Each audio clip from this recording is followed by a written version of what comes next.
The night was dark and moonless, the kind of darkness that seemed to swallow everything in its path.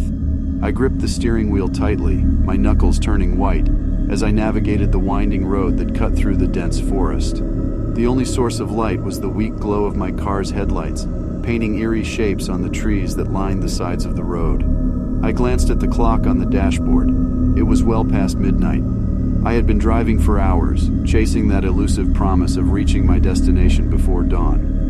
I had taken this route before, a shortcut that wound through the heart of the woods, bypassing the congested highways. But tonight, something felt different. The air inside the car was thick with an unnatural silence, broken only by the hum of the engine and the occasional rustle of leaves in the wind. My heart raced, and I couldn't shake off the feeling that I was being watched, that unseen eyes were peering at me from the shadows.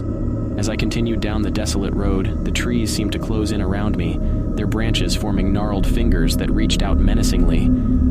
The darkness was oppressive, suffocating, and I found myself squinting as if trying to see through a thick fog. Suddenly, the headlights flickered and my heart leaped into my throat.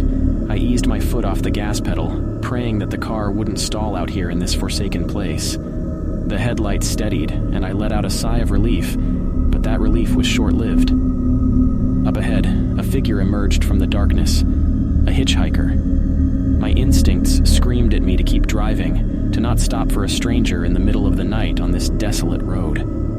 But guilt gnawed at my conscience, and before I knew it, I was pulling over. The hitchhiker approached the car, his face obscured by the shadows. He was dressed in tattered clothes that seemed to blend with the night. I hesitated, my hand hovering over the door lock. "Need a ride?" I managed to choke out, my voice sounding foreign and distant even to my own ears. No response. The hitchhiker simply opened the back door and climbed in. The air inside the car grew colder, and a shiver ran down my spine. I swallowed hard, my anxiety gnawing at me like a relentless beast. I forced a smile, trying to convince myself that I was just being paranoid. "Where are you headed?" I asked, my voice quivering slightly. The hitchhiker remained silent, his gaze fixed on something beyond the windshield. I followed his gaze, but there was nothing there, just the never-ending road disappearing into the darkness. I shifted the car into gear and started driving again, the tension in the air growing thicker with each passing second. My eyes darted to the rearview mirror, and I nearly swerved off the road when I saw that the hitchhiker had vanished from the back seat. My heart pounded in my chest, and a sickening feeling settled in my stomach. I tried to convince myself that I had imagined it, that exhaustion and fear were playing tricks on my mind. But then, I heard it. A faint whisper, carried on the wind that seeped through the cracks in the car windows. The voice was soft, almost indiscernible, but it was there, echoing in the confines of the car. "Keep driving," it hissed, the words crawling into my ears like a venomous serpent. I clenched the steering wheel, my knuckles turning white again. "Who's there?" I stammered, my voice trembling. No response, just the continued whispering. The road seemed to stretch on forever, and I had no choice but to keep driving, to follow the road as it twisted and turned like a serpent of its own. The whispering grew louder, more insistent, and I could feel it crawling under my skin, worming its way into the depths of my mind. The road ahead seemed to warp and contort, and I realized with a sinking feeling that I was trapped in some kind of nightmarish loop. I was driving in circles, the same scenery repeating itself over and over again. Panic gripped me, and I slammed on the brakes, bringing the car to a screeching halt. The whispering ceased abruptly, leaving an eerie silence in its wake.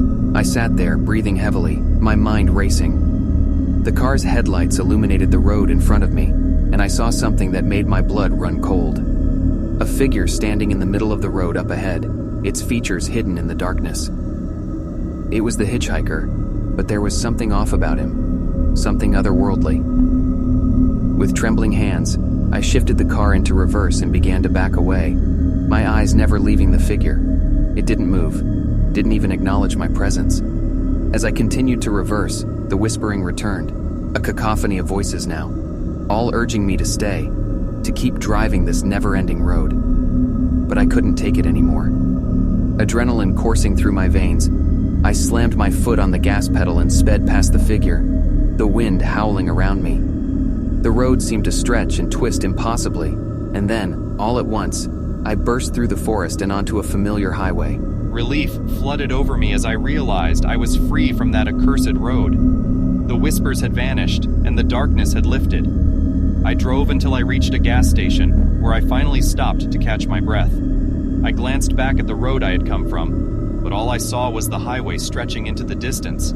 I never did find out who or what that hitchhiker was, or what malevolent force had trapped me on that nightmarish road.